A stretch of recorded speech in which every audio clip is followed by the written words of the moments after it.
A paz do Senhor a todos os nossos irmãos, amigos, professores da Escola Dominical. Hoje é a lição de número 9, o primeiro projeto de globalismo. Queremos deixar já registrada a nossa gratidão por essa oportunidade e principalmente agradecer mais uma vez o nosso comentarista, Claudionor de Andrade, pela maneira tão técnica, pedagógica, nas ilustrações e também nos comentários dessa lição. Pastor Isaías conosco, também pastor Júlio.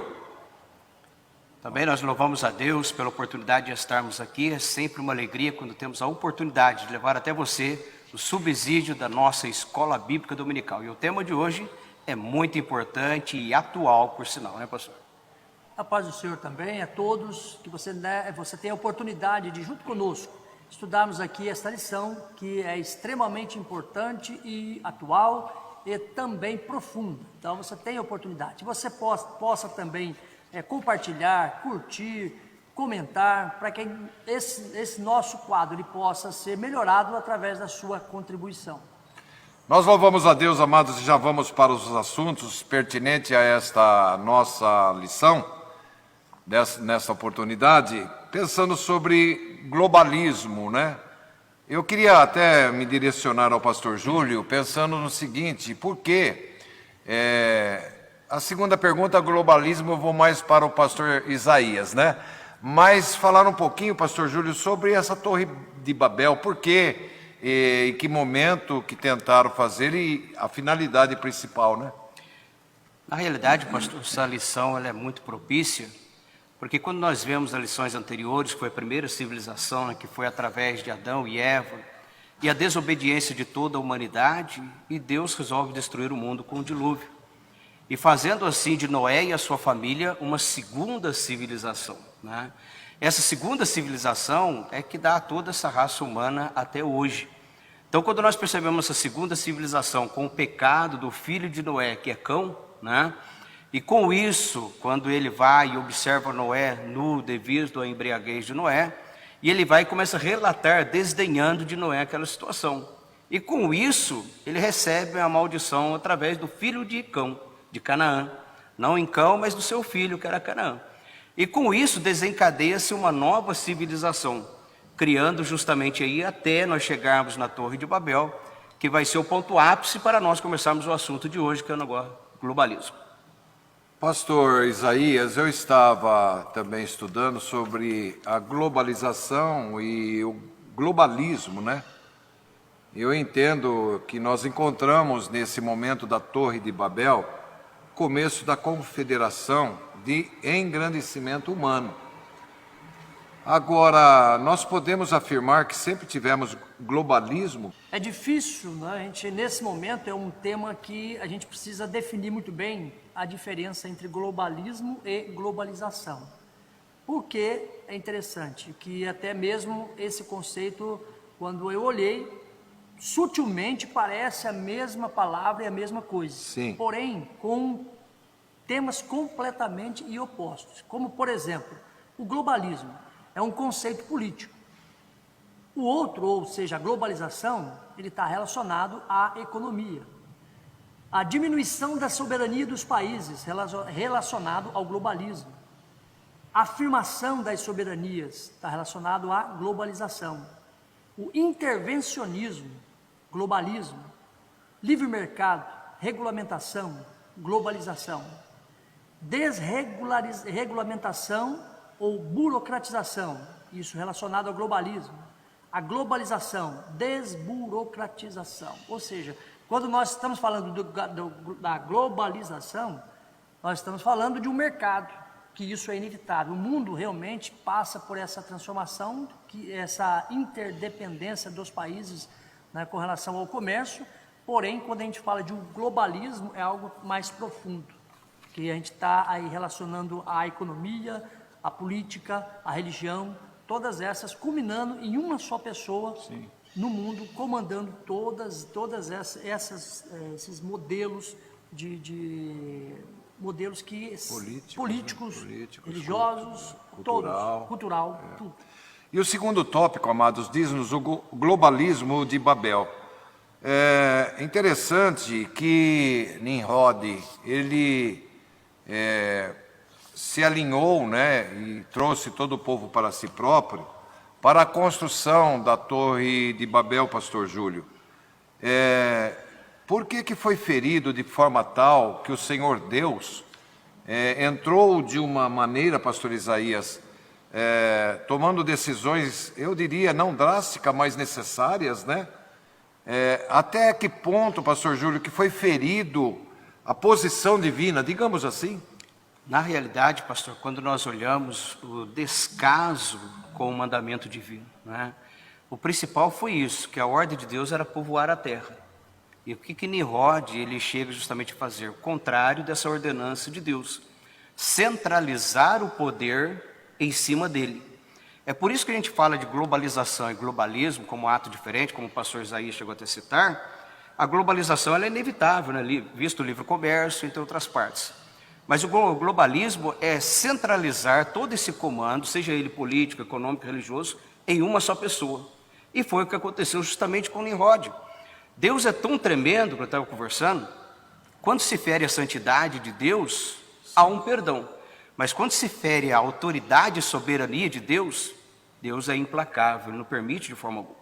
E aqui nós vemos dois atos que Nimrod cometeu, até está no livro de Gênesis capítulo 11, e o versículo 4, interessante, que diz assim, ó, façamos um nome.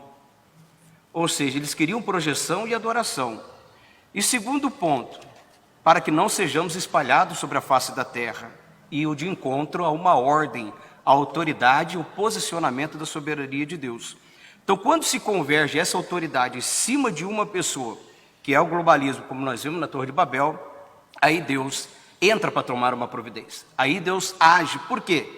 Ele poderia ter destruído como foi feito com o dilúvio, mas isso ia estar de encontro àquilo que ele havia prometido a Noé e não destruir mais a terra. Então, qual é o posicionamento de Deus? Ele toma uma outra posição. E essa posição é a confusão das línguas da Torre de Babel. E quem sabe Nimrod pensou, né? Até comentamos a parte quando estávamos juntos. Eu achei interessante o seu comentário a respeito, que se eles pensassem, né, pastor Isaías, que haveria um novo dilúvio, eles possivelmente usariam a própria torre, é isso? Exatamente. Tem um livro chamado Antiguidades Judaicas que fala sobre seus princípios da tradição judaica tradicional. E é tão interessante que ele diz que Nimrod é como se ele confabulasse com o povo, como se Deus mandou o dilúvio lá atrás. Então nós vamos construir uma torre que toca aos céus. Se enviar o dilúvio novamente, nós subiremos na torre lá e Deus não vai nos atingir. Isso demonstra o posicionamento de Nimrod, juntamente com o povo, em que deixava de confiar e obedecer nas leis de Deus, passando a confiar e obedecer a direção de um homem. Como se dissesse, Deus não nos pode atingir aqui. Vamos fazer disso. Se Deus tentar novamente, nós vamos vencê-lo. E aí foi o erro do povo de Nimrod. Sim. Poderíamos afirmar também que já tivemos no Brasil globalismo, sem citar evidentemente partidos, né? Sim. Entendo, pastor, que realmente essa já é uma tendência humana. Desde o princípio até o Desde final, princípio, né? Tá? E isso fere e está relacionado a todos os países mesmo, porque eles querem sim uma autonomia, que eles querem ter o domínio total dos povos. Tá? Que é uma forma de centralizar nele todo o poder. E isso Deus não aceita. Né? Não só no Brasil, mas em qualquer outro país. Deus, às vezes, ele vai dando corda, mas chega um ponto, ele vem e novamente retoma, que é o que, graças a Deus, o nosso país está vivendo. Nós retomamos, e Deus retomou o controle da nossa nação. Graças a Deus por isso. Pois bem, queridos, e é interessante também que a palavra Babel, ela inicia lá em Gênesis, agora que nós estamos já estudando, né, do capítulo 11. Eu entendo que nós iniciamos esse estudo já nos primeiros capítulos da palavra do Senhor, que é em Gênesis, né? E a nossa análise, inclusive os três pastores nós tivemos reuniões, a parte especificamente para alinhar a apresentação, não do todo, apenas panorâmica da lição, até por causa do tempo. Mas a Torre de Babel, ela aparece, como eu disse, em Gênesis.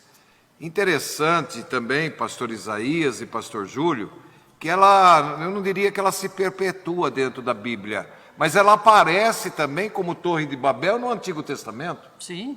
ou perdão, no Novo Testamento, inclusive no último livro do Apocalipse. Apocalipse. Então, Não é verdade? Sem dúvida.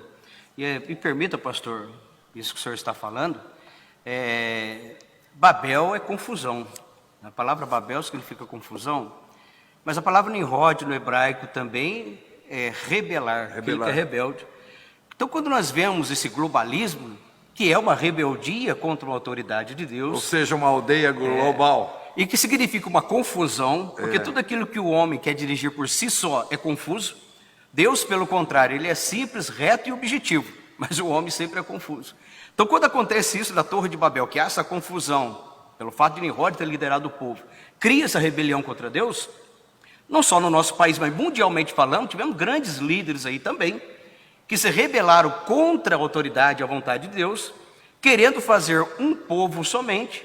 Aí vem um globalismo, centralizando todo o poder, como a gente vê os impérios, Nabucodonosor, o próprio Hitler, Sim. né, 1955, a Segunda Guerra Stalin, Mundial, entre tantos outros. Então isso acontece a nível mundial, e vai acontecer isso, como o pastor citou aqui, né, lá Apocalipse 17, 18, falando da grande Babilônia, né, tanto a comercial quanto a religiosa, isso vai acontecer no futuro, mas nós estamos vendo o mundo se preparando para isso. Sim. Né, o mundo está se preparando, caminhando para esse, não só na globalização, mas utilizar essa globalização para formar o globalismo. E olha interessante, quando o pastor comentou, e agora com essa nova, né, informação que o senhor deu aqui, olha, no capítulo 17 de Apocalipse, no verso 12, diz assim, olha, e os 10 chifres que viste são 10 reis, que ainda não receberam o reino, mas receberão o poder como reis, por 1 hora, juntamente com a besta. Estes têm o mesmo intento, e entregarão o seu poder à autoridade da besta. 14. Estes combaterão contra o cordeiro, e o cordeiro os vencerá. Mais uma vez, ele Babel não vai vencer. Porque esses homens, né, sempre eles têm essa, como Nimrod, ele era um rei sacerdote, era conhecido rei sacerdote. Eles queriam a essa adoração, mas quem vence sempre é o cordeiro. Jesus sempre vai vencer e ele sempre vai ser o vencedor. Rei dos reis e Senhor dos senhores, diz a Bíblia lá, quando ele voltar na segunda vez, que todo olho vai ter que ver que ele realmente é o nosso rei e o nosso Senhor. Por isso que o Senhor Jesus disse, né, que as portas do inferno Não prevalecerão. não Jamais. prevalecerão, né, contra a igreja, exatamente em função da autoridade e soberania do Senhor Deus. Quem sabe você está e pode entrar na rede, estar nos ouvindo e ainda não aceitou Jesus como Salvador. Ele é o único Salvador, é o único nome sobre todos os nomes. É melhor, se você puder, se você sentir na sua alma, entrega a sua vida para Jesus, porque você estará firmado na rocha e a rocha eterna. Eu quero ler aqui um comentário da Bíblia de Estudo Pentecostal, na sua página 2004, no Apocalipse capítulo 17, que o pastor Isaías citou, lá no versículo 5, que diz-nos assim: e na sua testa estava escrito o nome mistério, a grande Babilônia, a mãe das prostituições e abominações da terra. E o saudoso pastor Antônio Gilberto, ele faz um comentário assim: o nome Babilônia provém de quê? De Babel, que simboliza a religião falsa que você acabou de dizer, das confusões, e a feitiçaria, a astrologia e principalmente a rebelião contra Deus. Todas as vezes que o homem entra, ele quer usurpar a soberania divina. E aí entra o que o pastor disse, pastor Júlio: uma coisa é pecar, outra coisa é sobre a santidade de Deus, e a outra coisa é quando o homem quer assumir o poderio, ou seja, a soberania divina, e aí ele não entra. E é tão ferrenho o globalismo, pastor, que as coisas vão caminhando a tal ponto que eu digo sempre, o cristão ele deve ter uma visão 360 graus, saber tudo que está acontecendo ao seu redor, né? E principalmente os sinais da volta de Jesus, que a gente deve atentar, que são aspecto social, político, econômico, religioso, e principalmente a nação de Israel. nos mostra que tudo isso está caminhando para acontecer o globalismo. A impressão que dá é que o povo clama por um líder só, né? Uma moeda só, uma religião só, o povo clama por isso. Mas sem saber que tudo isso contradiz a própria palavra de Deus. Vão contra A soberania. soberania de Deus. Eu não digo que contradiz, porque tudo isso está descrito que vai acontecer, mas contradiz a soberania de Deus, porque não é com esse propósito que Deus criou o ser humano, colocou para formar e povoar a terra. Mas tudo isso já está acontecendo, né, para que possa formar o quê? Um governo só, um reino só, um pensamento só. E quem sabe muitos que não têm conhecimento bíblico se alegram com isso. E nós nos alegramos pelo fato de que nós sabemos que tudo isso acontecendo se aproxima a volta do Senhor e Salvador Jesus. Então nós estamos vendo isso como sinais. Ou seja, o que está para acontecer na reunião de maio, né, como as reuniões que nós estamos vendo, falando aí, que tanto economicamente, no sentido ambiental também, que a maior preocupação do mundo hoje é quando se fala em ecologia, quando se fala em meio ambiente. Então nós olhamos à luz da Bíblia Sagrada, o globalismo começando a se formar, querendo um governo que centralize tudo nele, o qual não há apoio bíblico e principalmente o apoio de Deus de forma alguma, que fere a soberania e a autoridade de Deus. E parece, né, que vai ter uma reunião, pelo menos é o que se comenta, agora em maio, né? 14 de Dia maio. 14 de maio de 2020, que Israel estará completando 70 anos. E existem 9 países já alinhados, né, para ter um exército só e estarão reunidos possivelmente lá no país do Vaticano para formar os 10 confederados, né? Para quê? Para que possam eleger depois um só governo. Então é como o senhor disse, realmente a vinda do Senhor Jesus está tão próxima. Eu diria até que se ocorrer esse fato, pastor Isaías, eu entendo que estarão criando ali a última torre de Babel, né? Que é a Babilônia, né? E aí a gente volta... Que coisa, como a palavra de Deus é perfeita, real e verdadeira. E aí a gente vai encontrando a veracidade da Bíblia, né? A atualidade da Bíblia. Quando nós olhamos para o livro de Daniel, a estátua, Isso. ou seja, nós estamos no pé da estátua, aquela mistura de barro e ferro, que não existe Uma liga, né? Uma uma ligação. liga, Uma não liga, né? existe. Tanto é que se a gente observar, há pouco tempo atrás, em termos de história, quando se derruba um avião no Pentágono, mostra o quê? Fragilidade hoje dos governos. Pentágono. Exatamente. Chegou a cair um avião ali. Ninguém imaginava que isso Ninguém pudesse imaginava acontecer. que seria, a gente entendia que seria uma potência que nunca seria intransponível. E ali foi colocado uma... Mas isso mostra mais uma vez a fragilidade humana que tem. Então a Bíblia, cada dia que passa, ela se cumpre. E a gente entende que essa pedra cortada sem mãos, novamente é Jesus. Ele vai intervir na humanidade. E aí, pastor, só para poder... o assunto é tão gostoso que quando a gente olha... George Smith, em 1872, ele é um pesquisador que estava interessado em provar a historicidade da Bíblia, ou seja, a veracidade da Bíblia. Ele diz o seguinte, olha, encontrei uma pedra com as seguintes descrições. A edificação dessa torre ofendeu a todos os deuses. Numa noite, eles deitaram abaixo o que o homem havia construído e impediram o seu progresso. Eles, construtores, foram espalhados e a sua língua se tornou estranha. Então, com isso, prova mais uma vez a veracidade da Bíblia. Olha... Não só a historicidade, mas a veracidade da palavra do Senhor. E isso que é interessante, que vai mostrar que não é algo metafórico, não é uma lenda, mas é sentido literal. Existiu realmente um povo que rebelou contra Deus, colocaram o nome da Torre de Babel, e que vai prefigurar, que nós estamos vendo aqui, lá no futuro ainda, com a grande Babilônia, a grande prostituta, né, enquanto as nações vão se prostituir com ela, ou seja, indo desaformidade com a palavra de Deus e indo mais uma vez a Deus intervindo na história humana.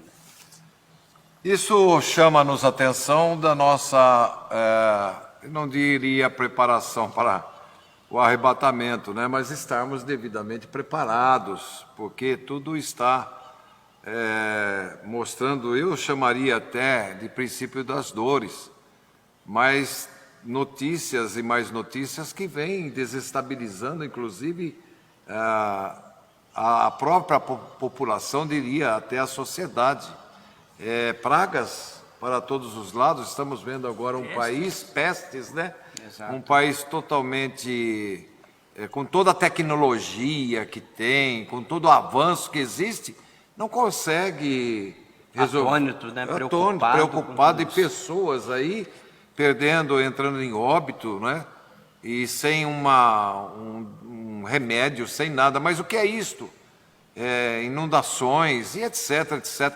Tudo isso mostrando exatamente o arrebatamento, a vinda de Jesus para a igreja. E eu repito, até por causa dessa data agora de maio, o versículo de Apocalipse, capítulo 17, versículo 12, e os 10 chifres que foi lido pelo pastor Isaías, que viste são 10 reis que ainda não receberam o reino, mas receberão o poder como reis por 1 hora, juntamente com a besta. Ou seja, tudo está bem claro a nossa realidade, né? E esta realidade, pastor, nós estamos começando a ver o cumprimento delas, né? Pelos fatos das reuniões de líderes mundiais, a preocupação que eles têm. Mas quando nós observamos isso, é a Bíblia se cumprindo. Mais uma vez, é a Bíblia se cumprindo. Mas como mudar toda essa situação? Eu acho interessante que até o comentarista, o pastor Claudionor de Andrade, ele chega a citar justamente dentro até da lição que nós estamos vendo, que logo após a confusão da Torre de Babel, há uma nova eleição em Sem, né, através de Abraão, quando Deus chama Abraão para fazer dele uma grande nação. Ou seja, quando o mundo pensa que tem um domínio nas suas mãos, pelo contrário, Deus mostra que quem tem o domínio é Ele que tem o domínio nas suas mãos. E enquanto nós estivermos aqui na terra, Deus sempre vai estar acreditando em nós. E Deus chama agora Abraão: ó Abraão, em ti serão benditas todas as famílias da terra. Interessante que Deus nunca pego de surpresa, Não. né? Nunca, jamais. Jamais, jamais. O homem é pego de surpresa. O mas homem é Deus pego jamais. de surpresa. Deus jamais. Tanto é que Apocalipse, no último livro da Palavra do Senhor Deus, já traz uma série de orientações dos últimos acontecimentos da terra. E nós louvamos que na Bíblia tem o Apocalipse capítulo 20, né? E 21, já que fala exatamente lá da Nova Jerusalém, Um novo céu, novo uma céu, nova nova terra. E aqui nós podemos até aproveitar para ler capítulo 22. E nós vemos 21 inicia, 21 inicia novos céus e nova terra, né? E ali diz o capítulo 22, versículo 3: e ali nunca mais haverá maldição contra alguém, e nela estará o trono de Deus e do Cordeiro, e os seus servos o servirão. Isso enche nosso coração de alegria. A nossa esperança não está nesse mundo, até porque já sabemos que ele terá um final. Mas aqueles que aceitam a Cristo como Salvador e perseveram até o final, esses terão participação da vida eterna em Cristo Jesus. E tem uma esperança, pastor. Aqui no 12 diz assim, olha: e eis que cedo venho, e o meu galardão está comigo para dar a cada um segundo a sua obra. Eu sou Alfa, o homem, o princípio, o fim, o primeiro e o derradeiro. Permite ler o 14? Pode. Bem-aventurados aqueles que lavam as suas vestiduras no sangue do Cordeiro, para que tenham direito à árvore da vida e possam entrar na cidade pelas portas. Amém. Amém, queridos? Permita eu ler, pastor? Por favor, vamos ler. O verso 20. É. Aquele que testifica estas coisas diz: certamente cedo venho. Amém. Ora vem, Senhor Jesus. Nosso abraço, nossa gratidão por você estar conosco esse período aí de aproximadamente 30 minutos. E nós esperamos realmente que você possa ter enriquecido o seu estudo, e que vocês tenham nesse domingo 1º de março, né, uma orientação principalmente do professor dos professores, que é o Espírito Santo de Deus, e que todas as pessoas a quem você for ministrar possam entender por que de Torre de Babel em Gênesis, por que de Torre de Babel, Babilônia, em Apocalipse. Que Deus os abençoe, pastor Isaías também estará deixando aqui seu abraço, pastor Júlio. Estaremos, se Deus assim permitir, na próxima lição também narrando e colocando alguns sentimentos do nosso coração. Deus os abençoe.